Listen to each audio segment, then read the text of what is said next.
All right, we do this at least once a year, and I mean, you would think that we did this like 15 years ago because the guy just doesn't freaking age. And and look, before we even started taping, he was like, I was like, yeah, you got a little 5 o'clock shadow going on. He's like, yeah, it's all gray. I'm like, really? You know it. I don't know it. I get away with no gray hair because it's I'm bald, so Right. nobody can see that. But the beard does give it away. Um, but hey, it is what it is. It's distinguished, I guess. Whatever. Okay. I What the mean, wife says. sure. I Yeah, mean, is someone called you distinguished? just my wife, and that's all that That's matters. awesome. Yeah, That's like I yeah, mean, I would never expect my wife to say I would look yeah. distinguished at all. She Well, would I think she's use, just trying to make me feel good. okay. Yeah. Well, that's nice of her. Age and but hey, you know what? It's better than alternatives, so I'm happy. Life's good. Yeah, Brian Moorman looks the same as he did when I first met him, almost 20 years ago. It's ridiculous. And he's down in Jacksonville, and he's one of the all-time Bills greats. He was on the all 50th team as the punter, and of course spent a couple of. You literally had the cup of coffee in Pittsburgh and Dallas, which is kind of funny. And it came home. Yeah, exactly. And you Yeah, had it up here yeah. where you should have, which was good. Yeah, We're happy about that. couldn't have written better myself. So I mean, look, you've always been a workout junkie, and I know you. I'm assuming you still eat pretty clean. You were never like a fast food guy, like ever that I knew. So is that still your thing? Because you still look like you're probably 170 pounds dripping wet, and you're still obviously looking fit as always. So is that still your sort of physical game plan these days still? Certainly had you fooled on the eating part of it, but enjoy a good pizza and wings for sure. No doubt. And quite frankly, I miss the wings up there for sure, and I can't wait to get them when I get in town. But at any rate, yeah, I mean, I still try and work out, try to stay in shape, and the body isn't what it used to be, obviously, but it's still in my playing weight, so I guess I'm proud of that. Hey, so hamstrings for a punter are really important, right? Tend to be, yeah. Yeah, I've seen a lot of hamstring injuries in the first 2 weeks in the NFL season, and the only theory I can come up with that can account for that is that these players like didn't play in the preseason, and game speed is so much different than practice speed, right? Yeah, I would say so. Yeah, 100%. Yeah, I mean, you certainly are going to be going at a different rate, right? I mean, and whether or not that's making a difference, it's got to play a little bit of a role in it. I mean, you're not going to go that same caliber of speed, against somebody on your own team as hard as you try to. But I'm speaking from my own experience of running, sprints or something like that. But that being said, I never played receiver at that level, by any means. I don't claim to have been that, but I ran a fake punt or two, and I definitely didn't run as fast in practice as I did in the game. So, but yeah, I would say that probably might play a little bit of a role, but at the same time, it's hard to say. Maybe these guys weren't hydrated well enough. It's hotter than it had been. Maybe it's a different game. You just don't really know what all the circumstances are. Yeah, I mean, speaking of a different, so I know you're doing a little bit of coaching on the side, sort of like almost as like a hobby. I mean, your son is playing high school football now, so you're part of his life as sort of coach and football dad at the same time.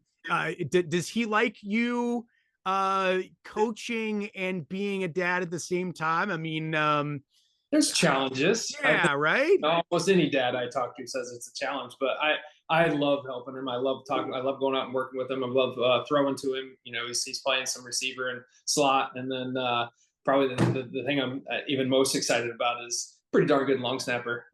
And so I talked to Garrison Sanborn and a couple other guys. I even got to work with my old special teams coach Joe DeCamillis with him this summer. Which I'm super proud and honored that he would be willing to take some time out of his day and just hey, happens to be a neighbor around the corner now here in Jacksonville before he goes up to South Carolina for the season. But working with those guys is just kind of opened his eyes to that position. And but he loves catching the ball, loves playing receiver, and we're just he's learning the game. And it may not. I think it comes better from people like Garrison and Jody than me. But that being said, we go out and we work on it, and he's very coachable, and that's awesome. And I know people that have never been around it probably think it is so incredibly easy, but I have been around it. I did a thing on my TV show 15 years ago You with you did. and Garrison, and it is so hard. You got to do it a lot to get good at it. And it's really cool that he's doing that and figuring it out, because that's certainly a role that, if you're not necessarily, a blue chip prospect and you want to play at a high level of football, you can do. Yeah, I think, and honestly, I think the way things are changing in college football right now, from my understanding, and I'm new to all of this, but I've got a friend of mine that I played, I was in training camp with when I was with the Seahawks way back when. And he runs kicking camp, stuff like that. And he's kind of explaining to me the process of this whole thing and how things are changing with NIL, and scholarships. I'm sorry, walk-ons are going away, and they're all going to be scholarship players. And I keep telling my son, I say, hey. We're going to go back to those days where if you can do two things, the more you can do. If you're going to be a receiver or a tight end or something, if you can long snap, it's going to be great. And I've caught a lot of snaps in my day, and no pressure, but I think it's not an easy thing to do. And like you said, and honestly, I think it's taken for granted by a lot of coaches at the middle school, high school level, especially at the JV level and things. And you think it's just go out and snap the ball. The bottom line is they have to do that before a punter can ever catch a snap, before a holder can catch a snap, and a kicker can put it between the pipes. I give a lot of credit to the snappers out there, and it's kind of that old joke that it's only good if you don't hear their name. But this day and age, I think people appreciate it a little bit more than they used to. So good for them. Are you do you resist the urge to kick a few when he's snapping to you? Oh, I do mostly, but I still go out and boot a few every now and again. But it's that whole song "Good as You Once as You Once Were" or something. I don't know. I can't do the lyrics. I'm terrible at lyrics. But get a couple in, and then it's like, okay, that's enough before I rip the hip bone. But it's like the old goal of hitting a 5-0 50-yard punt when I'm 50 here. And I won't tell you when, but that's that's the goal. We'll try and do that here whenever time comes. I'd much rather see you have a 5-second hang time at 50, 5.0 hang time at 50. How about that? Yeah. I'll be happy if it's that and only 30 yards, but I'd love to get it, over 50, but we'll see what happens. So is that 50 off the foot or 50 from the line of scrimmage? Line of scrimmage. Okay. Unless I can't, then it's off the foot. That's fantastic. No, yeah, it's maybe we can do that on your podcast. That would be awesome. Yeah. How long have you been in Jacksonville now? Oh gosh, we came here when I was playing, for the off seasons quite often, just to get a break and come train and be able to kick outside and in the wind, because it was always a crosswind coming off the beach or whatever. There was a little field here. It's called Cornerstone here now, but it's just an old. They play baseball games and then lacrosse games and things. So I just punt out there every off season, and it was good work for me. But anyway, so 2002, I think. So over 20 years, been coming here, and we kind of did the nationwide tour of where to live afterwards, and had considered strongly staying there in Buffalo, and family brought us down here. We had family here and decided that we'll just settle here, and it's obviously a little warmer, but that didn't matter. We love the weather up there and miss it, quite frankly. Yeah, I was gonna say, for people that don't know, you love skiing, like you snow ski. Yeah. And then obviously everybody knows the fall is amazing. Summers are amazing there. It's just that little stretch of I don't know if we could call it mud season or what, but if they call it February through May, maybe April or whatever, before summer hits. And yeah, it's long, but obviously we ended up down here, and this has been home now full time since I retired. So it's been good, but we obviously try and come up and visit you guys as much as we can. Yeah, for sure.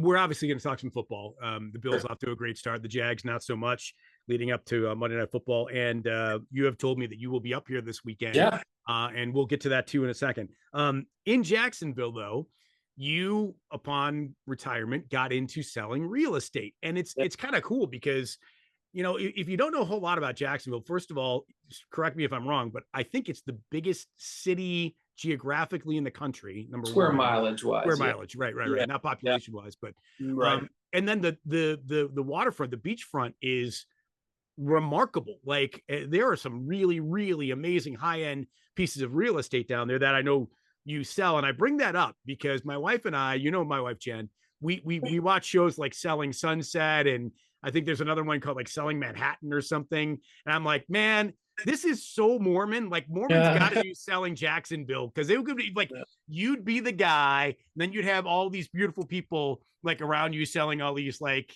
incredible estates. Well, it'd be fun. You go pitch that for me.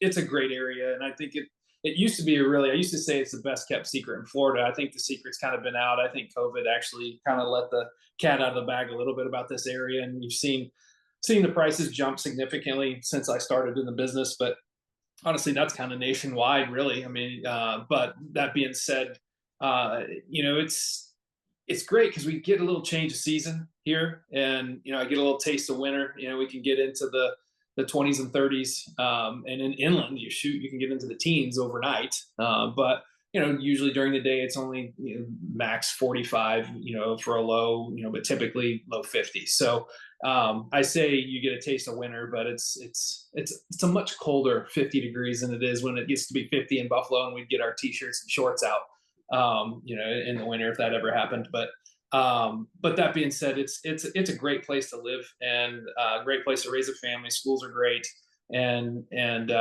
it's continuing to grow. I think it's one of the faster growing areas in Florida, and for good reason. I think if people are looking for that, to your point, I mean, the beaches are fantastic.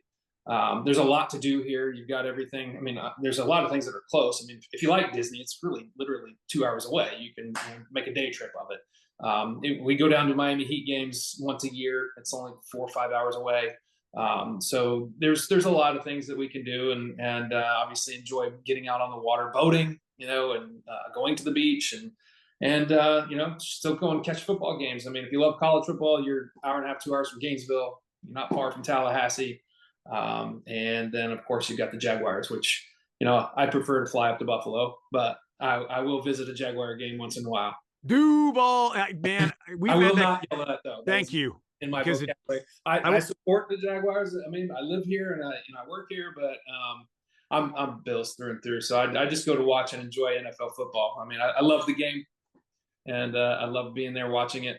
And I support the Jags when they're not playing the Bills. Sure. Yeah, I was told by an old friend years and years and years ago, regardless of where you were brought up or whatever affiliation you have, you always have to root for the team in the town you get paid. Absolutely. Right? I mean, it's important. Yeah, and listen, they're great. The Jags are great. I know people in that organization, and they support things we do here and stuff like that. So the president lives in our neighborhood. He's a fantastic person. Love chatting with him. So it's a great organization. I hope they do really, really well. I want to see them do well this season, just not this weekend. And I'm very vocal about that. Yeah. I'm like, hey, they're not getting on the winning train this weekend. They can wait till the following week. All right. So hold on a second. Yeah. Do you have a Bills flag out front of your house this weekend? There you go. All right. Going on the boat. All right. Awesome. I represent. Yeah. Awesome. I just got that for the take out on the boat. So yeah, it's I'm always wearing Bills gear. I mean, and honestly, I see Bills gear everywhere down here. There's guys, I see license plates of people with hats, and you give the old Go Bills just like we do up there and everywhere else around the country. And it's fun. We meet a lot of good Bills fans down here. Yeah, for sure. Obviously, Brian Moorman with us, and he founded the incredibly successful Punt Foundation. I know you got something special going on down there in Jacksonville as well. Want to talk about it? Yeah, we do a charity event down here every year. Since we have moved down here, we do our own little thing down here to raise money and donate back to charities locally here in Jacksonville. And it was always important to be involved in the community when we were in Buffalo. And so we got here, we wanted to find a way to give back. We were, obviously lucky enough to. I was lucky enough to start a new career and have found some success at it. And and I've met a lot of great people, and a lot of great people with big hearts, and they love to give back, and oftentimes they just want a place to donate money, and so one charity that we were obviously very tied to, was very similar to the foundation we started there in Buffalo, was Tom Coughlin's J Fund, benefiting kids with cancer, and it's always been near and dear to me and Amber, and so we've stayed in touch with them throughout the years, go to their events every year, and so we've donated, we've granted money that we've raised to them. We've granted money to other charities like V for Victory, which helps children and families battling cancer, Momcology, which helps mothers get through that process of children that have recovered from cancer. And that's a great organization as well for people that want to look it up. And then this year we also, Horseplay Therapy Farm was a fun one. That it's a group that is down in St. Augustine, Florida, that they have a farm down there that they have horses, and they treat children with disabilities and autism. And it was very rewarding to go down there and meet with them, and so excited to take our grant and be able to put up new gutters and be able to ride horses while it's pouring down rain, because we get these huge rainstorms, but they can go out and ride their horses now and keep doing the therapy with the kids while it's pouring. So that was cool, and we're doing it again this year. We and we've had a great turnout. We've sold out the golf tournament, and we'll do the fundraiser, and it's a lot of fun. And it's fun to do something. We always donate a little bit of money for each closing, and then we use that money to hopefully raise more money. And it's been great. We have, like I said, great sponsors and friends and customers and neighbors, and just it's grown faster than I could have thought that it would. And a lot of good people. Sounds like Buffalo South. A little bit, yeah. a lot of memories there too. Yeah, so it's it's great to just kind of be part of this community and try to give back a little bit here as well. I mean, you're not unique. I mean, there are players that get out of football in their 30s and they live sort of two lives, right? You live your football life where you're at that point where, man, I could maybe go next level. And then you do go next level. Then you have a great career. And then you're like, now what? That's kind of what you did, and you're doing great at it. So like you're a guy that you've always had a gigantic heart ever since the dad met you, and you're an inspiration for a lot of people, man. So you should be very, very proud of yourself and everything you guys have done. And I'm not done with you. I want to switch it over to football. Sure. And I want to go back to your son, and I want to go back to high school football in Jacksonville. Is it everything? Or in Florida, is it everything everybody makes it out to be, like Florida, Texas, some of those places around the country where there's 30,000 seat stadiums and it's Friday night lights and crazy? Is it like that? No, I mean, we don't have that kind of an atmosphere like Texas, but Ponte Vedra is a big town. It's a big school. It's kind of foreign to me. I grew up and my school had 100 kids. I had 25 kids in my class. So my son's got 25 kids, and I don't even know if he has one class with 25 kids during the day, but there's 2,000 kids in the school. So it's a different thing, like I said, foreign to me. But the Friday night games are fun, but there's 100 and probably 40 kids on the football team. Wow. So they've got freshman team, JV team, varsity team. So you got to work your way up, and that's, I think it's good for the boys. It's they work hard all summer, and getting up early, going and doing the workouts just like everywhere else, and then they obviously start the practices and in the fall and get at it. But it's been good. I think it's a great experience for him, and I think he's enjoying it. So are kids there like they are a lot of them here, where I feel like so many kids are only focusing on one sport, where back in the day we played everything, right? Yeah. I mean, is it like that there? Like, I mean, I feel like it's here like that here. Is it like that there? In a lot of ways, yes. Yeah. In some ways there are, I mean, I do know of kids that do football and lacrosse, or I have kids, I do coach the track team as well. I volunteered on that in the spring, and had some kids that play football and run track, which I think, to me, of course, I'm biased. I ran track, as a lot of people know, and I love the sport, and I think it's great for football players and athletes in general. I think people think it's nuts because you're just out running circles, but the bottom line is you're out getting faster and getting in shape. But that's for another podcast. Uh, but yeah, I think you do find that a lot of kids, they just seem to zero in on one and say, okay, well, and it's just so specialized, and from position by position, and whether it's quarterback or receiver or whatever, and so um, not sure how I feel about it. I think I would love to see kids play more than one sport, at least two, but at the end of the day, it's, there's a lot of demand. I mean, there's even the high school football thing where you're, literally, meetings and things. I feel like sometimes I feel like it's back in the NFL listening to the schedule, and it's pretty crazy. And I know that it's probably even more so at other schools. So it's not just here. I know it's all over, and that's just where we're at. Yeah, meetings, film. I mean, Yeah, it's yeah, a different world than most of us our ages, and I'm still even way older than you, but like that we experienced as kids ourselves. Yeah, it's yeah. nuts. So that's fast forward to the pros now. So what do you I mean, look, it's 2 games in, and look, the Bills have looked really good for, I'm trying to do some math here.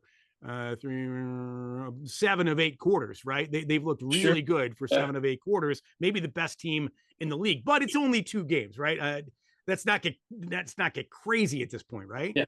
I was 2-0 a couple times in my career. The joke was always like, "All right, we're winning the Super Bowl," but that's not true. I mean, you got a long way to go. It's a marathon, and that old saying, it gets old as you're playing throughout your career. And hey, it's a marathon, not a sprint. And you really want to be saying that when you're 2-0 and not 0-2. It's definitely better to be 2-0. And you always see all the statistics. The odds of making the playoffs if you start 0-2 and blah blah blah. But you know what? There's always a team that does, and so these teams, you can't take for granted that the Jaguars are still a talented football team. They're still really good, and they're still very well coached. And I told a friend just yesterday, I said this could be an early trap game, early in the season, because you kind of like, oh, okay, they haven't started well and played well, blah blah blah. Do I think that Sean would not have them ready? Absolutely not. I think that is not a worry for me at all. But I think it's easy to say something to talk about, because you got to get out there and you got to start fast. And I think if you start fast against the Jags, I think they'll get that, oh shit, here we go again, kind of attitude, versus don't let them jump on you, and I think the Bills have done great with that this season so far. And I'm excited for them, because I don't think anybody expected much coming out of the gate, and they've played pretty lights out. Yeah, they have. I mean, offensively, they've been terrific. James Cook has been amazing. Yeah, Josh really hasn't been asked to do much, which is yeah. great. But Because when he does, and when he is, he delivers as always. yeah, And I told people in the offseason, I was like, well, when you have Josh, behind the center, you got a chance, because nobody really knew what to expect of the O-line, and know what to expect about the defense. And both have certainly lived up to expectations through 2 weeks. But again, we go back to that marathon. We still got, 15 more weeks. So, and then it's all about how you build up to December and how you play in December, and what matters is playing in January and February.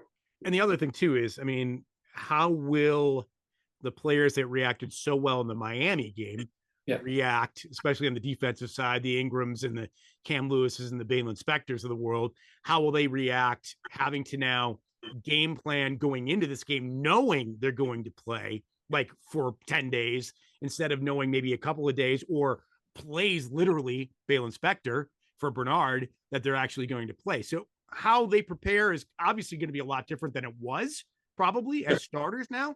So it'll be interesting to see how that sort of converts into on Monday night.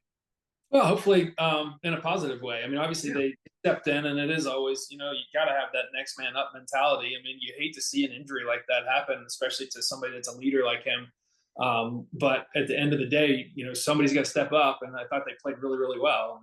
Now it's just, having more time to prepare can only help. I mean, you don't want to. My old special teams coach Bobby April, he's always about like, hey, no think, so don't overthink it. But at the end of it, because I mean, you're here for a reason, so go out and play your game. You played your heart out on Thursday night, and did great. So it's not going to be any different. Just their fundamentals are great, and they're coached really well. So I think they'll all be ready. It's funny because I feel like the team really speaking of Josh Allen, they feed off that guy so much in terms of his personality, right? I mean, he can be so chill and have so much fun, and at the same time, he's an incredible personality or incredible competitor, rather. And I feel like there's not a whole lot in between. And I feel like the team, like I've watched him in this first 2 weeks, and they just feel. I've used the word relaxed multiple times. Like they kind of know what to do. They know how to act. They know how to execute. They know the game plan, and they go out and they have fun doing it.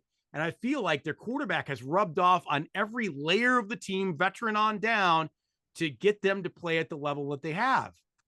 Well, yeah, I think that's you hit the nail on the head. When you have a guy like that that can lead the way he leads, no matter what happens, you always feel like we're still going to come back.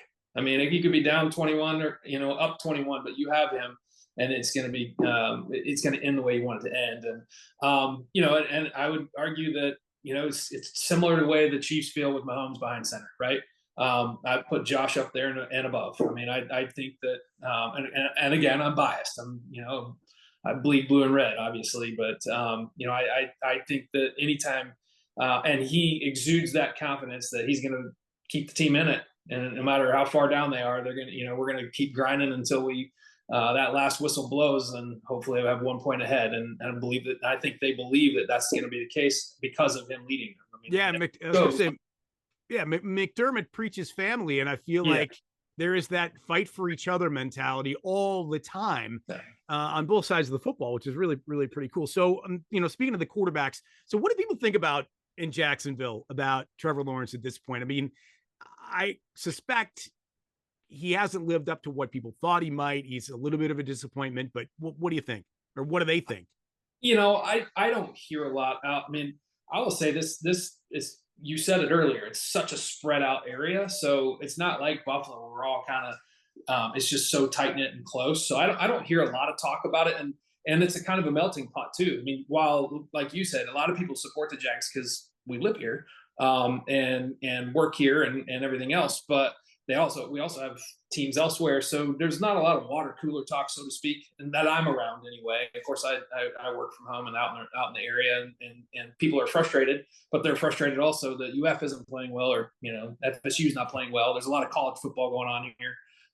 But the thing about Trevor is he's obviously very talented, and has all the talent in the world. It's just that for some reason it's not getting put together on the field, on Sundays, and it doesn't seem like they are happy. I mean, he came out himself and said they sucked, and when that happens, you can tell there's a frustration level that's beyond where you would want it to be, especially ever during a season, much less after you've got 2 losses. So, they're kind of backed against the wall this week. And, I think Doug Peterson's a great coach too. I mean, I've listened and watched and, sit back and see how I know that, the players, from what I hear locally, they have great respect for him. And the guys that I knew that played for him previously, loved playing for him. So I have no doubt he'll have him ready. Certainly we can't take them lightly by any means. I mean, because they're going to come down and play their hearts out, because they certainly don't want to be 0-3, but I know we want to be 3-0. So we're going to hopefully take care of business. Yeah, for sure. And look, I mean, the last 2 times they played against each other, the Jags won, and they weren't expected to. And so they kind of sort of have the Bills number. Granted, in 2021, the Bills team was way different than it is today. Last year was similar, but again, tons of turnover. And it's interesting. We were talking a little bit about this with the Bills, that every single year there seems to be a lot of turnover, but there's a core group of guys like Josh, Knox, Dawkins, Ed Oliver, and Milano. Taron Johnson, I'm going to throw in there too. Those are like the only guys that have been here 5 years or more and have signed sort of longer term deals. Everybody else on the roster has been part of annual turnover on this team, which I don't think a lot of people stop and think about how good of a job that the coaching staff has done with new players every single year, and lots of them. I think that's a testament to Brandon Beane and Coach McDermott both. I mean, honestly, to me, that just screams culture, that screams what they've been doing to build their and belief, inside the walls, that they're always going to be able to play for each other and with each other and go out as a team and win. and nothing ever is going to cause them to believe they're not going to come out with a win at the end of the day. Are they going to go 17-0? Well, that would be amazing, but very hard to do, right? So you've got to, learn from your losses as much as you do from your wins, and we just hope that they're few and far between. Last question: who was, or maybe there were a couple of them, the best leaders that you played with? And one comes to mind in Kyle Williams, but I'm assuming there's maybe a couple more, maybe Fitz throw in there. I don't know. But who were some of the best leaders, and why were they great leaders that you played with? Well, Kyle was great. Fitz was awesome because he was just such a great personality. He's easy to get along with. He gets along with everybody, and just people love to kind of rally around that. I played with Ruben Brown. He was a great leader, and he went to 8-9 Pro Bowls. So you look up to a guy like that knows how to take care of business. But just played with a lot of great teammates. You could go down the list, but we had a lot of guys that came through. Troy Vincent played with us for a few 3-4 years, maybe 5. He was great on the defense, and Fletch. Yeah, Jared, there you go. There's another one. A guy, what did he play? 20 years. But he was great on, leading the whole offense and defense. He was just easy to follow, right? So, I wish we would have won more games because we had some really great guys, really great players, and certainly would have loved to have seen the playoffs while we were there. But I'm proud to be a part of the teams I was. So, with some great teammates. Yeah, for sure. I was part of that, and yeah, I've made lifelong friends from that group, and you. And there were just some really, really super talented people on those teams. And, things just didn't work out the way, obviously, that we had hoped for that stretch. But the good news is it's good now. And we can all be fans, and we can all root them on, and we all are connected to them one way or the other. I understand you're coming up this weekend, and you'll be at the Coffin Corner. We will. Yeah, we're it was funny because guys here are like, hey, we should go up. I'm like, all right, we'll make it happen. And then I said, but we're gonna go tailgate with our guys, and so we'll be at Coffin Corner over there by the big tree, and in the big tree, and hanging out with the fans and showing the Jaguar guys down here, the Jaguar fans, what it means to tailgate, what the Bills Mafia is all about, and they'll get a great experience, and it'll be a lot of fun. But we're really looking forward to it. All right, so look for Brian Moorman at Coffin Corner over by the big tree. You won't miss it. There's usually a big sign with it, right? So you'll be able to find those guys are over there. 2004 or something. It's like 20 years now that they've had that cut out. And man, my biggest fans, and have turned into some great friends. So try and stay in touch with them as well. For sure, man. Thanks for doing this. We love you. We'll see you this weekend. All right. All the best. Go Coop number 2.